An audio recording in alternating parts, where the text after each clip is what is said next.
نماز میں سکون کیوں نہیں؟ نماز پڑھ کر بھی بے سکونی ہے۔ سچ یہ ہے، آپ نماز پڑھتی ہیں پھر بھی سکون نہیں ملتا۔ اصل وجہ کوئی اور ہے۔ مسئلہ یہ نہیں کہ آپ نماز نہیں پڑھ رہی، مسئلہ یہ ہے کہ آپ کیسے پڑھ رہی ہیں۔ جلدی جلدی نماز، ذہن میں گھر کے کام اور دل کہیں اور، نیت ناپاک، رکوع دل سے خالی اور سجدے میں بے سکونی۔ ایسی نماز میں سکون کیسے آئے گا؟ نماز اللہ سے ملاقات ہے۔ آج سے بس 3 کام کریں۔ پہلا، نماز سے پہلے 20 سیکنڈ رکیں۔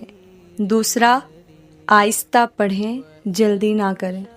تیسرا، سجدے میں دل سے دعا کریں۔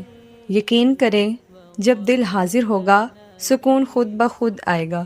اگر آپ بھی سکون والی نماز چاہتی ہیں تو اس ویڈیو کو شیئر کریں اور مزید ایسی ویڈیوز کے لیے فالو کریں۔